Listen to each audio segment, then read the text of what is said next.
Hey, what's up? Welcome back to the Club Junkie podcast. It's a different day. It's actually Thursday, and this is the new day for my show.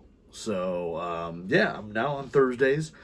Super excited that basically Golf WRX added a new podcast to our network. And if you haven't heard it yet, it comes out on Tuesdays. It's Be the Number.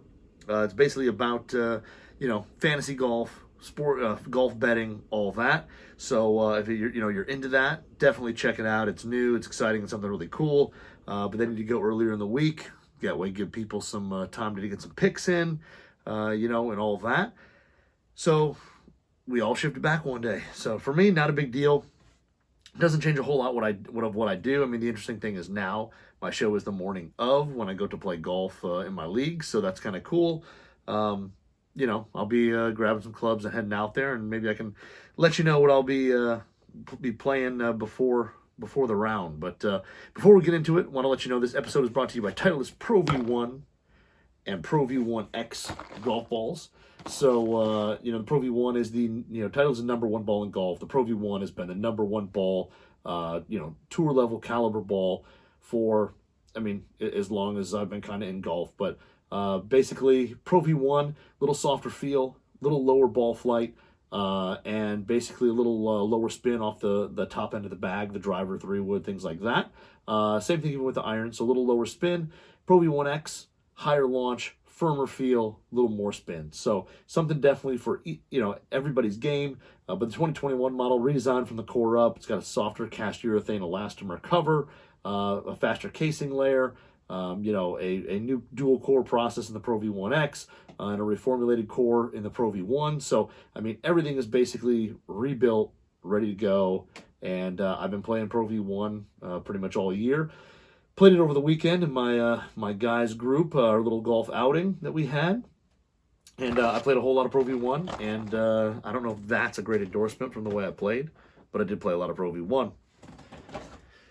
So, before I get into, I do have a bunch of review stuff today, actually, which is kind of cool. Got some clubs, all that. But before I get into it, I did play in my guys' golf weekend. We call it the SRAGWA, but it's a terrible, terrible acronym that was put together long before I got there. But the acronym is now, just loved by everybody. So it's cool. It's a fun group of guys. We got like 16 guys. We go up. We do a little Ryder Cup style or inspired format.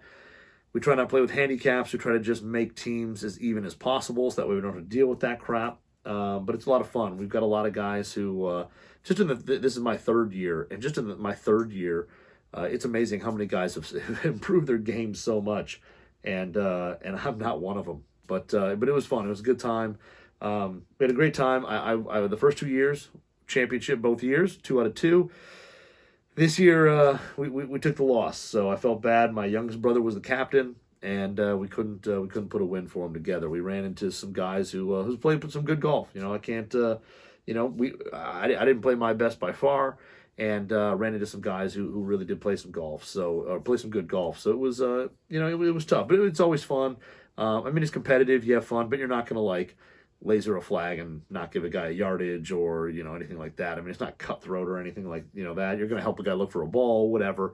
But yeah, it was a good time. And we've got guys who a guy drove in from St. Louis. We got a guy who flies in from North Carolina. So we got guys coming in from kind of all over. We had one guy who I think he literally got back from his wedding and honeymoon in Hawaii, and then the next week went up north in the state of Michigan. So we went and played the Loon for Friday and Saturday, and then on the way back Sunday, we play 36 Friday, 36 Saturday, 18 Sunday, and we go home. And then at 18 we played the Otsego Club, the Tribute, which is an absolute awesome course. That was probably my favorite course of the week. Unfortunately, it rained for 14 holes of it, and then it was absolutely gorgeous driving home. So that was a little bit of a bummer, but it was fun. We had a good time. So my singles match, me and Colin, we basically halved it, and we were legit playing too. We weren't just going out there hey, let's have this thing. We played a lot of golf. We went out there. We both started off hot. The first 5 holes, I think we were combined 1 under. And then the rain kind of started getting real heavy. Things kind of got off the rails a little bit, but we ended up pushing. So I'm happy with that. He's a good player, and you know, we were halved and all good. So, but it was a good time. It was fun. Like I said, we unfortunately couldn't pull up the victory, so I couldn't go 3 for 3. But there's always next year, I guess. So good time. It's also funny that we're all getting older. Like the first year I started, some guys would get a little crazy. Some guys would stay out pretty late and you know, hang out, play cards, have some beverages, whatever they wanted to do. And there were definitely, you know, in the morning stories of people who stayed out till 4 a.m. or whatever. And that stuff is definitely starting to trail off this year. I mean, I was in bed early because I'm the oldest guy in the group. So I actually am the oldest guy in the 16 guys. So, I mean, I was in bed by like 11:30 every night. I think one night I stayed up, I think maybe Friday night, I stayed up till midnight or Saturday. But, I mean, I was done. And, yeah, we just, it's funny, again, guys having kids, guys having more kids, guys getting married, whatever. The wild times are starting to settle down, and it's more about the golf and hanging out than it is staying up absurdly late and having as many beverages as possible. So, but it was a good time. So I thank all the boys who put that thing together. I am not one of them, but I appreciate all the work they put in, and it was a good time. So, like I said, unfortunately a loss, but you know, what can you do? But hey, you know, it was, like I said, it's something we look forward to every year, and we've got like 355 days until the next one. So a lot of time to think about it. But yeah, so this week we've got, I've got a couple items to talk about. So ton of new equipment just got announced basically the beginning of this week. Some of it I've had in my hands for a few weeks. Some of it I've only had in my hands recently. So it just depends. But the first thing I want to talk about is, I basically have been playing a little bit of these for a while, but it is basically the TaylorMade Mill Grind 3 wedges. So the Mill Grind 3 just came out. I think they were announced on Monday. And I think personally, when I saw the look, I know we had them on the website a little earlier than that, just because our boy Greg out on tour snapped some photographs of them out there. So we've had them on the site for a couple weeks, I believe. And when I first saw them, I was super impressed. I really like the look of them. They're super clean, really minimal, not a whole lot going on in the back, and a ton of room to stamp stuff if you want to stamp stuff. So if you're like me and you're going to put some stuff on here, tons of room to do it. And I really like the look. Like I said, I really like kind of the really minimal shape. There's not a ton going on. You know, they kept the kind of the branding and everything pretty small as well. So, you know, that, and then of course has the, you know, the milled sole on it like they have before, but just a really great look. I really like it. And I think they did a really nice job in the design. So when I got my hands on these when I went out to Bandon Dunes, and I wasn't able to talk about them because there was no, you know, embargo time, but I basically had 46, 56, 60 in the bag all week. And unfortunately, they just didn't have any. I wish they had a 50, but they didn't have any 50s. You know, it was so pre-production. There was no 50s that they could really bring. So we just had these 3, but it was fine. I mean, I play, you know, as you guys, you know, this is the 46 here in my hands, which, I mean, if you're watching this on YouTube, but I've got the 46 in my hand. I've actually, you know, the past couple of years been playing a more traditional sand wedge style wedge for my pitching wedge. And I do have to say, the first thing that about the MG3 is, one, the look from the back. Really like it. I've always loved kind of that milled sole. It just looks pretty cool. But 2, at address, the wedges are way better looking than MG2 in my opinion. So for me, I'm not a super sharp toe, super squared off toe. That stuff to me, I don't like the look. I like stuff that's a little softer, a little more rounded. And this to me looks really awesome. Very minimal offset. The leading edge is especially in the 46 is pretty straight. It's just got a slight bit of roundness to it. You see a little more in the 56 and 60, but it's still pretty minimal. They keep that leading edge pretty straight. Amount of offset is not a lot, which is great. But the big thing is like the shaping of the toe. They really rounded that off. They really softened the high part of the toe there as well. And it just, to me, gives it such a nicer look. It's really something more than I'm used to with playing Vokies and playing a little bit of Cleveland stuff as well. This here just looks so much better to my eye. So as soon as I saw them and set them down, I was just like, these things look great. I really like the look. And then the first time we had to have them, They were in a little bag, and we went out to play the par 3 course at Bandon, the preserve, and we played 13 holes with all three wedges in the bag, because I think the longest hole is 120 yards, and we had 3 wedges in the bag. These were it, and a putter, and we went and played. And I'll tell you what, the first shots I hit with them, really soft, really responsive, not much. I mean, dead center shots hit flush, just that nice thud. I mean, just a really good thud to it, a soft feel, and it is a cast wedge. It's not forged, but it still has a really good soft feel to it. Miss hits will get a touch clickier, but not bad. I mean, it's more of a responsive, audible sound than it is a ton of vibration running up the shaft, which I really liked. And of course, it's got that raw face, which is now starting on mine just to patina a little bit. When I first opened them up, first played with them, they were pretty much perfect. But the raw face there is now finally starting to show a little bit of rust on my 46 and my 50. I still do have a 60, but I let a guy in the office use it because he really wanted to hit them. So I had a black, the kind of that matte black finish in the 60, and then I have the 46 and the 56 in the kind of the satin chrome. The satin chrome's nice. It's really kind of a flat, matte finish. No real glare. When we played on Thursday, the day we left, we played Bandon Trails. Super sunny, really nice day. Zero glare issues to worry about. So the satin finish on this thing definitely is dull. Don't have to worry about any glare in the eyes, anything like that. But overall, the feel is really good. I mean, like I said, if you catch it a little low, a little high, I mean, if you're away from center, like I said, it's more of a responsive click. It's still pretty soft. Like I said, you'll get a little extra vibration to the hands, but not a ton. And it really is a really great feeling wedge and really good sounding wedge. Turf interaction for these, for me, was actually pretty good. They were all standard bounce, was what they had at the moment. Again, like I said, these things were pre-production in a sense, so there was no full gamut of low bounce, high bounce, standard bounce, TW. They just didn't have enough of those heads and everything available ready for that trip. So everything we got was standard bounce, which was fine. I mean, the standard bounce, the 46 is a 9, which actually is a little low I mean, I guess a little low. Everything I typically play is around a 10. But this was a 9, and honestly, I mean, in super firm conditions, it's been great. I mean, out at Bandon, it was phenomenal. Got through the turf really quickly, really easily. You can kind of tell that there's almost like a little bit of a beveled edge in the leading portion there. The leading edge is pretty rounded. It's not crazy sharp. It's pretty rounded out, so it hits the turf, wants to get through it, not go down. It wants to kind of stay straight, kind of stay level, get through the turf and get out. Whereas, some of those really sharp toes kind of get in and they just want to keep digging. So turf interaction, I think, is really good. I ended up using this a ton in Bandon for chipping, and that's why I put a more traditional, sandwich style pitching wedge in my bag, a couple of years ago, was just because chipping around the green, which I do more with, if it's kind of a bump and run shot, I use, my pitching wedge instead of, say, an 8 or a 9 iron.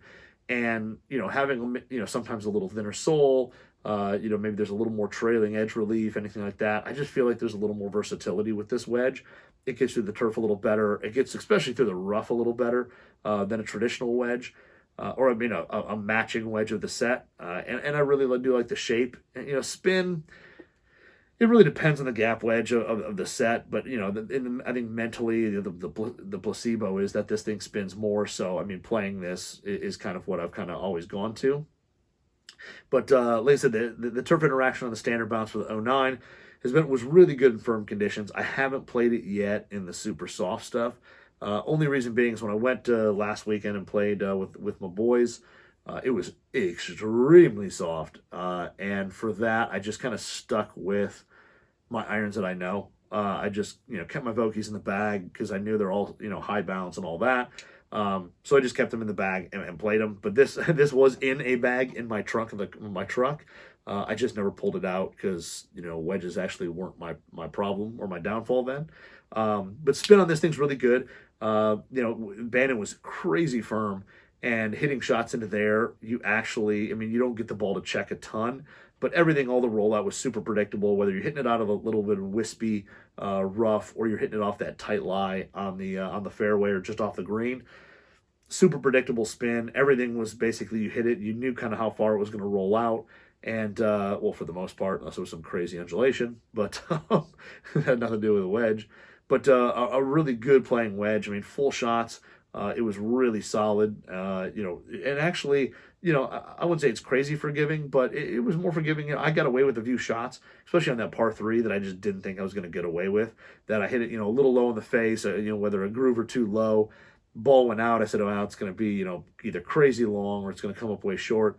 And the ball actually got on the green. Some of the shots out on the toe and things like that, I actually performed fairly well. I was kind of surprised at how well, for a pretty traditional shaped wedge that this is, it actually played pretty well. And actually, I got the ball up in the air, and it was easy to launch. I mean, it was easy to launch, easy to get in the air. It was pretty, I would say, kind of more of a mid-high trajectory. I blame a little bit that more on the shaft. It's a True Temper Dynamical S200, which is the lighter version of the S400. And, as you guys know, I've kind of moved away from that shaft in my, personal playing, and I've gone more to like the Modus, 125. I think if I put a Modus 125 in this, performance-wise, it's going to be a nice, high, flat trajectory, easy to get to the green, still spin really well, and it will probably change out with whatever set of irons I go to next, or if I swap out this for my Vokey, 46 degrees. So either way, this here, I think with a different shaft, will definitely have a little more penetrating flight. But again, even with the SS200, super easy to flight it down.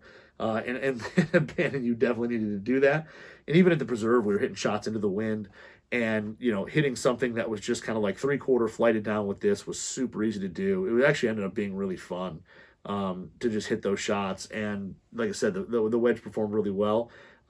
It wasn't really wet there, and the whole thing with the raw face is improved wet performance. So that raw face will, I think, kind of absorb a little bit of that water and move it away a little more than, say, a chrome face.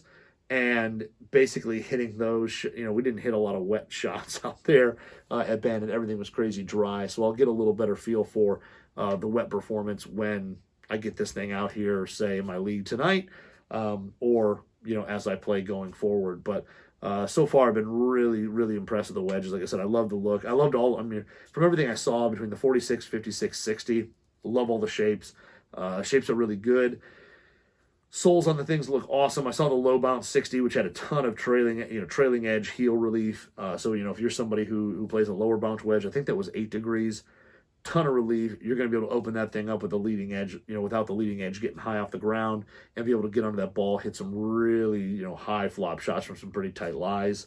That would have been a great wedge to have. Well, not really, because you just didn't hit 60-degree wedges at Bandon, but it would have been easier to get to maybe hit some of those shots. I don't know if they would have ended up in any better spot, but they would have gotten there a little better. So overall, super happy with the wedges. Right now, I'm really liking these things. They might go in the bag next year. I got to get a 50, so I can definitely have the pitching wedge.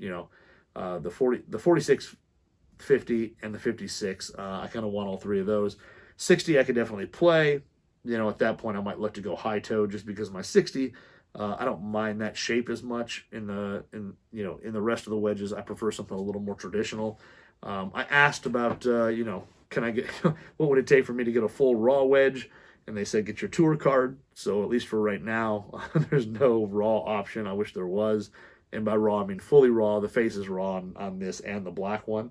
The other interesting thing too is on these things, you got a little bit of which you won't be able to see here on either video, and of course I'm talking on a podcast, but the back side of it, as you look at that back, there's actually like a little, they call it the thin, thick design, and they basically have a little, up near the toe, they've got a little more mass, and kind of in the middle, they kind of cut away, and the face gets a little thinner. They take some of that metal away, move it around, and it kind of, adjusts that CG. And I do have to say, I don't think either one of these wedges went sky high and just, went up in the air, spun, and fell out of the sky.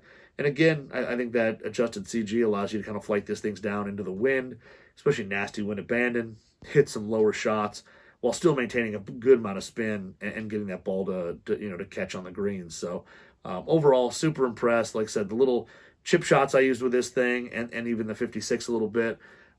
Just a little bit of click to them, when you didn't hit it dead center. When you hit it dead center, especially on full shots, just a nice soft thud.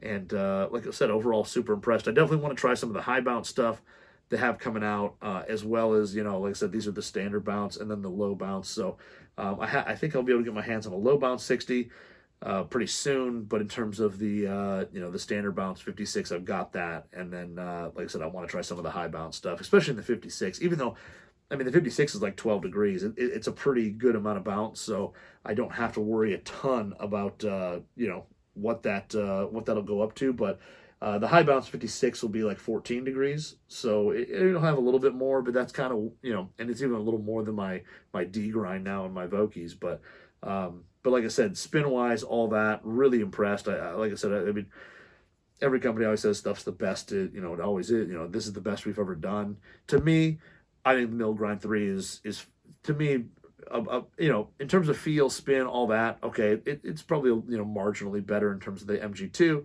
From a look standpoint, I think it's 1,000 times better. And in terms of that, it gives me a ton of confidence to go play it. And overall, I do think this is probably the best wedge that TaylorMade's made. So the Mill Grind 3, really great. They're going to make everything from 46 down to 60. They said they're getting rid of the 62, just didn't sell enough of them. And the 46 is added in there, which is pretty cool because, you know, the demand for sand wedge style pitching wedges has been, you know, pretty high. So they're coming back out with those. So my 56, or 46, which is 9 degrees of bounce, I'll probably bend it to 45 and it'll be 8. That might be a little lower than I want. I mean, it'll be a little lower than I want, but I mean, again, I'm playing a 10 or an 11 degree or a 10 degree, you know, 46 in my Vokey and bent to 9. So it won't be a huge difference there. But like I said, I'll probably bend that and put it in the bag, and like I said, swap the shaft out, put one of those Modus 125s in there, so I can really kind of see how it plays. But yeah, making everything from 46 down to 60 in 2 degree increments. So I'm sorry, almost. So I'm sorry, from 50 down to 60 in 2 degree increments. There is no 48 degree wedge, and I guess there just wasn't a demand for it with the way the sets are going. Basically 50, 52, 54, 56, 60, or 58, 60 are going to be the lofts. So, but yeah, go to TaylorMadeGolf.com, check them out. Like I said, I'm a huge fan of them. I'm really impressed with what they're doing. I've always loved the milled soles. I think it's kind of cool how, you know, they just mill those things. They're always the same. You don't have to worry about variations, anything like that. I know I'm not good enough to tell, but it's still pretty cool that they offer that to us at retail. But super excited. Like I said, I think they perform really well. I think they're going to definitely make a bigger splash next year in the wedge market. So definitely go check them out when you can. I know some shops, you know, had them in. A lot of them have sold, but go check those things out because, like I said, they're really good. So, you know, like I said, I'm probably going to play these definitely a bunch more. They're in my bag for today, along with those PXG 0311 ST Gen 4 blades, which are going to be way too much club for me, but I don't really care because they look pretty sweet and I want to try them out. So MG3, really good, big fan. I want to play some more of those and see where they go. So the next thing I'm going to get into, I technically have 2 more. I'm going to hit 2 more things. But before I do, you know, fitting is always a big thing with Golf WRX. With my show, I know I don't really, it's not quite stressed as much as it should be because I'm always changing clubs to try stuff. But I'm not your typical, you know, golfer. I know a lot of you guys, you know, will go out there and get fit. But, you know, all levels of golfer can get a tour level club fitting, no matter the skill level, at Club Champion. With more than 85 stores nationwide, it's never been easier to lower your scores through perfectly fitted equipment. Book now at clubchampion.com. Book now at clubchampiongolf.com. So, yeah, I mean, Club Champion, that's where I got fit for my Strixons, you know, a couple years ago. My 765, 565 combo set, and those guys kill it. I had a great time. We actually sat there. Those guys were super nice to stay late. I think I was like the last fitting of the day was when I was booked, and those guys stayed late. Let me hit some shafts, some club combos, all that. And I think, you know, they were hitting balls, we were hitting balls. But after my fitting was done, I got to hit a few things that, you know, were just cool. And for me, it was just a blast getting to hit different shafts, seeing the performance, seeing what kind of has, you know, what slid to the side that worked and what slid to the side that didn't. You'll be shocked at what does and doesn't work and things like that. So, like I said, go to clubchampiongolf.com, book a fitting, and you know, like I said, you'll definitely see improvement in your scores. So, Then I see what we're talking about, which is another rangefinder, which I know I've done a bunch of rangefinders this year, but this was the one I kind of really wanted to try. I had the Nikon Coolshot before, but this is the Nikon Coolshot Pro 2 stabilized. And I was super excited to try this one because a buddy of mine has, or had, I think he lost it, had a Nikon from a couple years ago that had this, the stabilization in it. And I tried it and I thought it was super cool. It was really easy to lock on target, especially stuff on par 5s when you're a long ways away, or some of those long par 3s that are like 190 yards. Those type of things, it's super easy to lock on the target. So I was super excited to try it. And this thing definitely didn't disappoint, man. The Coolshot Pro stabilized, really a great rangefinder. I think the stabilization in this thing is fantastic. I mean, locking on a target, it takes a little getting used to, because when you first use it, you're going to try to like move move the rangefinder really quickly like you do with a traditional one, and then you realize you don't have to do that, and it actually is kind of detrimental to you trying to read it. But throwing it up there and just slow little movements, you can lock on the target so quick, laser it, done, and it's super easy to use. Like I said, especially those long shots, anything like 170 and above. I mean, you can lock on stuff from 300 yards, and it's like easy to do. It still has basically the jolt to it. So basically not only stabilized, but it has that kind of like buzz to it when you actually hit the target, hit the flag. I didn't feel like I got too many misreads with that either. I felt like the previous Coolshot, I felt like I got one or two where I was like, that thing was probably on a tree, or even like I was lasering a tree and got a jolt. But this thing here, I got very few because the stabilization, I was always on the flag. I was always on the flag stick. And like I said, the stabilization part of it is super, super good. Like I said, as your hand kind of shakes, that the crosshairs stay directly on line. And it also still has that cool red, red LCD in there with a little green circle when you actually lock on the target. But I'm really liking that red LCD. It's just super easy to use, especially like you're playing super early. Everything's dull, everything's kind of hazy, and that red just pops and it makes it really easy to lock onto the target. Distance-wise, it's got 6x magnification, which I think is pretty traditional for pretty much any rangefinder. And this thing, it was pretty easy to see, even at certain distances where the thing wasn't 100% in focus, which it has a little focus thing on the back that you could turn. But I didn't, I'm just trying to get the yardage and I'm done. So lasering that there was super easy. I mean, it was just really quick to get numbers back. The slope portion seemed to work really well. If you've ever played in northern Michigan, there definitely are some holes with some slope, some holes where you have some par 3s, you just hit straight downhill, and some stuff where you go uphill. I actually have that thing. I brought it, I think, to Bandon, but I never used it because the caddies were there. But like I said, last weekend I had that thing out the whole time, and I was using that. Another guy had a Bushnell with the slope as well.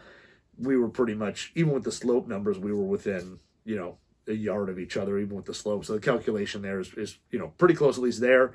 And I do have to say, if you trusted the number on the slope, it was probably pretty close to right. I mean, it doesn't have the wind or anything, but in terms of that elevation drop it would take off or add on, you pretty much knew what it was, and like I said, it was pretty darn close every time. But the Coolshot Pro 2, the one knock I'll give to it because I was kind of shocked that this unit didn't have it, that it doesn't have a magnetic section that you can stick it on the cart. That was my only bummer. So I was throwing it back in the cart in the either a cup holder or whatever, and I just wish I could have slapped it on the side on that roof support. It would have been right there. I would have really rather had it there, but I didn't. That's the one knock I'll give it, that it doesn't have a magnetic piece to slap on there. So you could always buy, I guess, go on like Amazon or wherever and buy one of those straps and put it on and have a magnet, which isn't a big deal. But like I said, that's the only knock I'll give it in terms of me using it over the weekend and all that. I just wish it had that. The rest of it worked absolutely flawless. I was a huge fan. Like I said, the stabilization in it is fantastic. I'm going to be bummed going back to one of my other rangefinders that doesn't have it, because one of the guys in the office kind of claimed this thing already. So I don't think I'll be keeping it in the bag, unfortunately. I wish I was, but like I said, super excited about that thing. I think it worked great. I was really impressed. I had a lot of fun with it, and I thought it was super easy to use. So, cool. Nikon's Coolshot Pro 2 stabilized. If you go to NikonUSA.com, check out all the golf stuff, but it's got some of the specs there of like how far it goes, all that, but worked really really well. So, like I said, I like that thing a lot. I may have to look into getting something like that with the stabilization because my shaky hands at 200 yards, it's not great. This made shooting stuff just essentially way, way faster. It was no more that like hit it 5 times, make sure you hit the actual target, your hand shaking. No, it was just like get it there, boom, hit it. I mean, you could hit it twice. The thing just never moved. It was awesome. So take a look at that thing. If you got a hand that isn't super stable, this thing could definitely help. Like I said, I think the only thing that I would recommend is maybe jump on Amazon or wherever and grab one of those straps, those magnetic straps to put around it, so you can slap it on your cart. But other than that, I'm pretty impressed with how well that thing worked. So it is a cool unit. And then I guess the last thing I'm going to talk about, which I'm kind of going fast here. I didn't even kind of think about it, is another wedge, and this would be this time the Jaws Full Toe wedge from Callaway. So another new wedge out. There's a whole lot of new wedges hitting the market right now, which is cool. Like I said, I love when new equipment comes out, and I've got a couple new things in the bag for this week, but or for today. But yeah, the new Jaws Full Toe wedge. I know that, again, pictures of this thing, we've had them. What is it? They were in like John Rahm's bag for a while. They've been kind of on tour for a few weeks now, and we've never seen the face until now. I think everybody always had pictures of the back, but not really the face. But basically, this is the new Full Toe wedge, which is, it kind of reminds you a little bit of the PM. It's got the really high, kind of sharp toe, but there's a reason for that. They moved a bunch of mass out there, and just like the PM grind, basically it's meant to have a bunch of mass up there, so when you hit it high on the toe, one, there's grooves up there, and two, there's a bunch of mass, so the ball actually comes out with some spin, and when you miss hit it up there, the miss hit doesn't end up so bad. Overall, the shape of the wedge, it's funky. I'm going to flat out say it. It's funky. It's got a high toe. The leading edge, though, looks pretty good. It's only got a slight bit of roundness to it, which, for Callaway, a lot of times they can get pretty rounded off. I know that's just a thing they've had. The back of it looks pretty cool. I think the design there is pretty awesome. They definitely they're playing with a ton of the weighting of this wedge, and they're basically manipulating the CG a lot with this high toe. They basically took on the back, the one little pad is actually recessed, so they took some weight away from there, put it out up high in the toe, kind of raise that CG, and then if you look at the kind of the little weight ports that have the little black medallions in them, if you look at them, they're kind of staggered. So the one out near the toe is the thickest, and as you go down, the deepest one is near the heel. So it looks like they're actually moving more weight out towards the toe to kind of help square this thing up at impact and, make it play a little more consistent through rough and all that. And I know it's some friends of mine, some really good players who said with the old PM grinds, they always felt like they were hitting a lot of shots left. Like they were missing, anytime they missed the target, they were missing it left. And I think what they're trying to do here is kind of definitely negate some of that. They probably learned that maybe there was something with this big high toe and throwing weight out there that maybe it shut faster. But, definitely some things here being played with the weight for that CG. And basically, they're just trying to enhance feel, make that sweet spot stay in the center of the club, and make sure that it's easy to square up because, if you square it up, it's going to go towards your target and you're going to get it closer to the hole. The full groove thing is pretty cool. I think I don't love it in every wedge. I love it in a 60, 56. I've been playing with this a little bit. I played a few weeks with this thing, so we got them in. And I tell you what, I didn't, at least the shots I hit in like the 2 weeks I played it, I didn't hit a ton. I didn't miss a ton out in the toe and up high, which I typically do miss there, like most people. A ball's sitting up in the rough a little bit. You tend to get under it. You hit it a little high in the face. When you open the face, especially in a bunker shot, you typically hit it a little further out on the toe. All those things I definitely didn't. You can see there's one sand shot kind of low center. But yeah, I didn't hit a ton out there. But I tell you what, this thing's got a raw face as well. So the whole face is raw. The rest of the thing is kind of a satin chrome. Whole face is raw. It's going to rust up. And the thing put some good spin on the ball, especially in the rough. I mean, coming out of the rough, this thing definitely had some pretty consistent spin.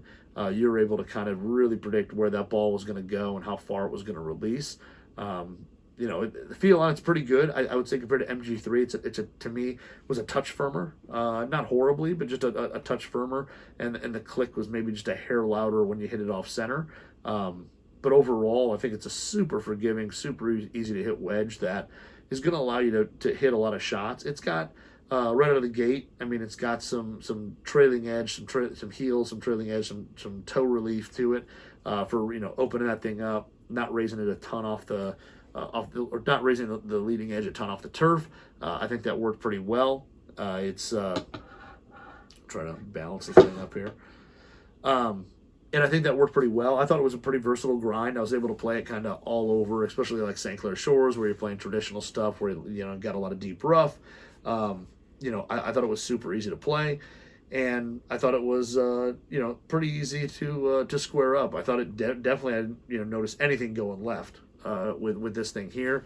But I think the big thing about this, I think it spins a lot. I think it's got a good amount of spin to it. Personally, I think it's got more spin than the typical MD5 Jaws wedge, which for me, for whatever reason, I just didn't spin that wedge a whole lot.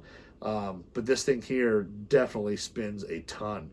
Like I said, especially on the rough. I didn't hit anything super wet. I mean, it's never like super dry here, but it hasn't been really crazy wet. I mean, other than yesterday and the day before when it poured rain. But haven't been playing super early in the morning where there's a ton of dew, anything like that.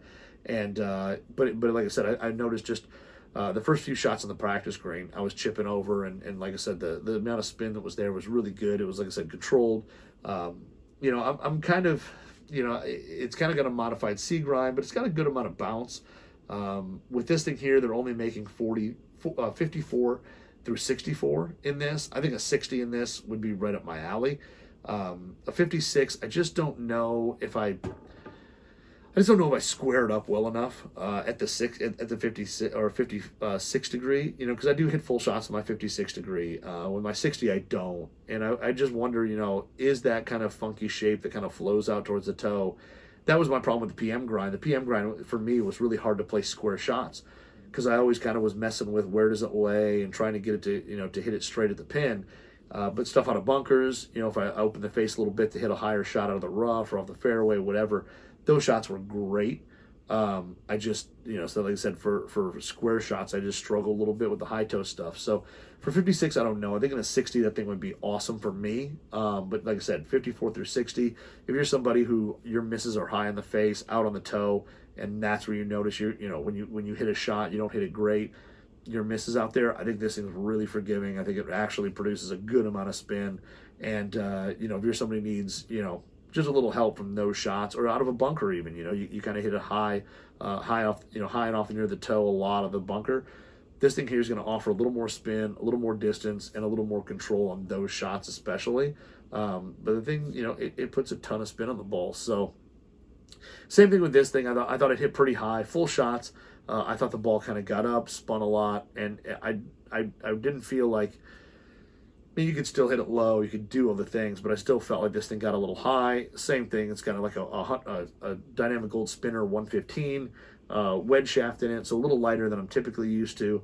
I'm talking like I'm like a scratch tour pro, and I'm a terrible traveling 9. But it definitely is a wedge that's, in its stock form, going to help you get the ball up in the air. But like I said, those guys who miss it a little off the toe or get under it real easy, this thing here should be really good. Full swings for me, that sole, which I think had 12 degrees of bounce on it. That little C grind played great. I mean, in Michigan conditions, which are pretty soft, full shots, didn't dig, got through the turf pretty easily. I wasn't worried about, if you hit it a hair fat, you're still able to get the ball going, get it advanced. You're going to come up short, but not wildly short. So overall, like I said, a really cool wedge. I mean, if you go to CallawayGolf.com, check out all the specs on this thing, but it is a really high spinning wedge. It'll be interesting to see when that face rusts, you hit it out of some wet lies, how will it perform? Because I think it will perform really well. And like I said, that thing there offered some consistency that you don't get in every single wedge. So yeah, I was pretty happy to play it. I liked it. Like I said, between the MG3 and that, I think, if I was playing, I would probably get 46, 50, 56 in the MG3 and throw a Jaws Full Toe into the bag as a 60, just for those shots, because I think it is super easy to hit. I think you get some PM grind performance without having that crazy wild look. It's a little bit of that look, but not crazy wild. It's a good mix between traditional and fill in a 60, and I think if you're a guy who couldn't play those before, that Full Toe is probably going to be something that you might be able to look at and look by it, because it's going to perform really well in that higher loft. So yeah, like I said, that Full Toe is really good. Like I said, a little hair firmer than the MG3 in terms of even dead center shots. I thought it had a little firmer feel and maybe just a touch more click, but like I said, a really good wedge overall. So both those there, I think a little different, person in terms of who wants what, but like I said, I like both. Mill grind will be in the bag for sure. Maybe I'll get my hands on a 60 in the Full Toe and then and put that in the bag, but we'll see. Unfortunately, they only sent us two 56s, one in black and one in chrome. The chrome looks great. The black looks awesome. But yeah, it's like I said, I wish they would have said a 60, because that would probably be in the bag without too many questions. So, but yeah, there it is. I've kind of got wedge day and a rangefinder. So another day of of wedges and rangefinders. I feel like that's been a lot of my summer has been those type of products, but it's what's been coming out. So maybe next week we'll talk a little P790. I know I hit those as well. There's a bunch of stuff kind of out or coming out, all that. Today I've got in the bag, like I said, PXG 0311 ST Gen 4s. And I haven't brought the 3-iron, just to say screw it, let's bring the 3-iron. No hybrid in the bag, bring in the 3-iron. We'll see how bad that is for my game. So I got that in the bag. And then I also put in the bag that new Cleveland Launcher XL driver. It uses the same shaft tips as the Srixon stuff. They're not marked the same, but they use the same ones.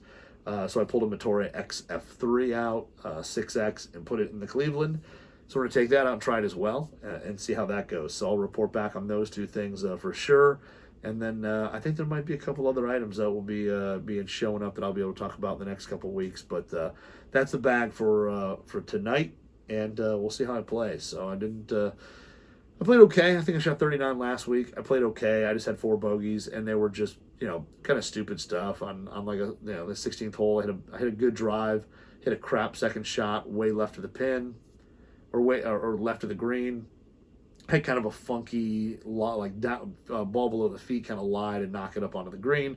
Didn't hit a great shot, and ended up 2-putting, making bogey. But like I said, I shot 39. I'm not that bummed about it. I steadily just kind of plodded along and made pars, and I'll take that any day. So we'll see how it goes this time. But hopefully I'll get back to doing some Q&A stuff. I know I missed like the last 2 Wednesdays. It just seems like Wednesdays have been really busy, especially the past couple of weeks, just because I've had so much stuff going on.